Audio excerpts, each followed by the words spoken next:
He was a man of peace, who waged America's bloodiest war. A man of profound sorrow, who held the hope of a nation in his hands. Before the world knew the president, his neighbors knew a man they called Honest Abe.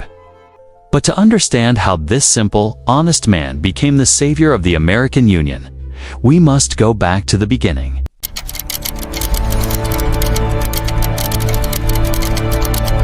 Not to a palace, but to a one-room cabin on the harsh American frontier. Born into crushing poverty with less than a year of formal schooling, his only escape was the world he found in books. His hands knew the feel of an axe long before they knew the feel of a pen. This frontier was his classroom. It taught him hardship, resilience, and a deep understanding of the common man.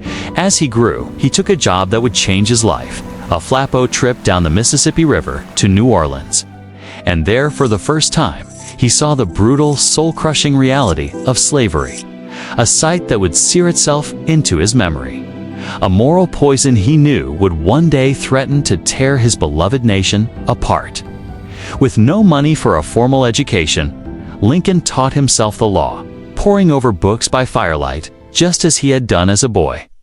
He became a lawyer, renowned not for his aggression, but for his disarming honesty and his power to explain complex ideas in simple human terms. This unique style propelled him into politics, where he quickly gained a reputation as a powerful voice for the common man. But as Lincoln rose, his nation was beginning to break. The issue he had witnessed in New Orleans, slavery, was tearing America apart. In 1858, he gave a speech that would define his career and the coming conflict. He declared, "A house divided against itself cannot stand." The speech made him a national figure overnight, but it also drew a clear line in the sand. He was now a mortal enemy to the slave-holding South. 2 years later, against all odds, the boy from the log cabin won the Republican nomination for President of the United States. When Lincoln won the presidency in 1860, it was not a moment of national unity. It was the final spark in a powder keg. Fearing Lincoln would abolish slavery, the Southern states did the unthinkable. They seceded from the Union, forming their own nation, the Confederacy. In his inaugural address, Lincoln pleaded for peace, stating, "We are not enemies, but friends. We must not be enemies." But his words fell on deaf ears. The South was preparing for a war they believed they could win. The breaking point came in April 1861, at a small Union fort in South Carolina, Fort Sumter. At 4:30 in the morning, Confederate cannons opened fire. The Civil War had begun. The boy from the log cabin was now a wartime president, tasked with a terrible, almost impossible mission: to piece a broken nation back together. The nation plunged into a war of brother against brother. Millions of men took up arms in a conflict that would test the very soul of America. The early confidence of both sides quickly dissolved into the grim reality of modern warfare. The battles were bloodbaths on an unimaginable scale. For the North, the war did not start well.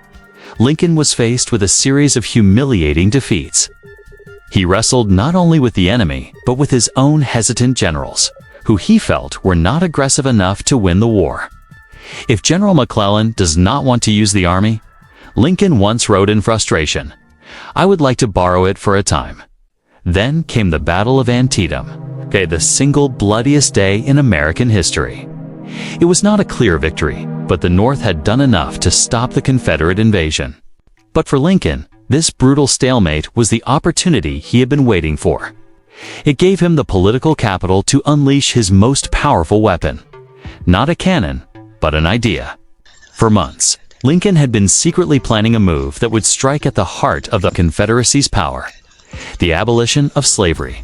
It was a political gamble of immense proportions. Even within his own cabinet, many feared it would alienate border states and prolong the war. But for millions held in bondage, the Emancipation Proclamation was a beacon of hope in their darkest hour, a promise of a future where they could finally be free. On January 1, 1863, Abraham Lincoln put pen to paper.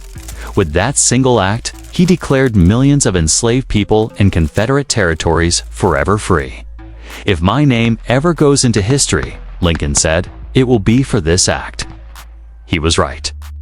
The Emancipation Proclamation was more than just a moral imperative.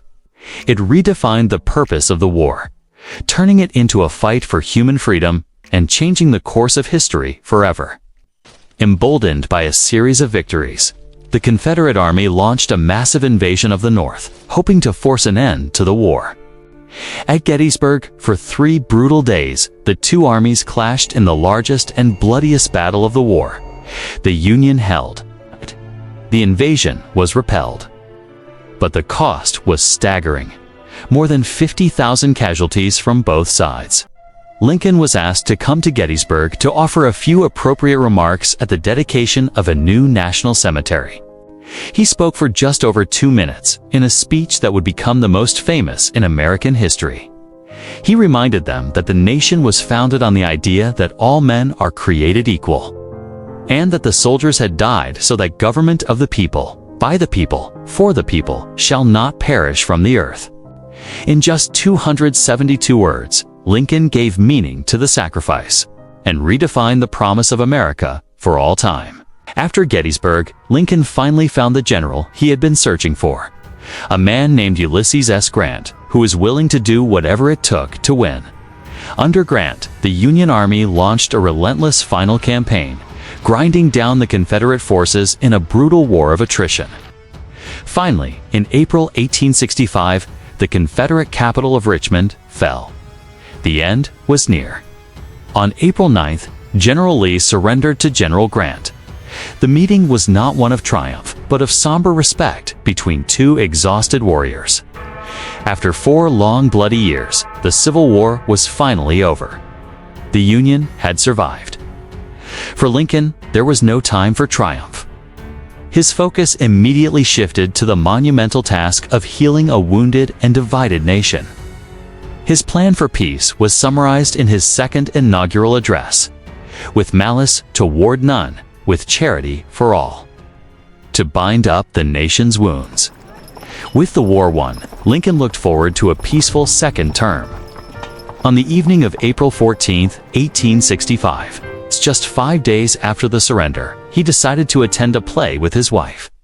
But not everyone was celebrating peace.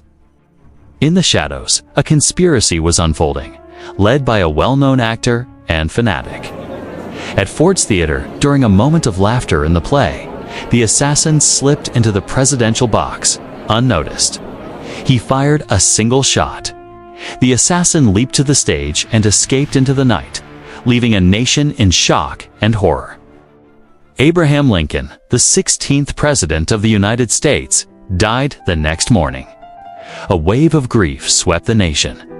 As his funeral train carried him home, millions of Americans, both black and white, came to say goodbye to the man they called Father Abraham. His assassination elevated him from a president to a folk hero, a martyr for the cause of union and freedom. His face became etched into the very fabric of America. He was the boy from a log cabin who saved the nation. The man who proved that in America, a government of the people, by the people, for the people, shall not perish from the earth.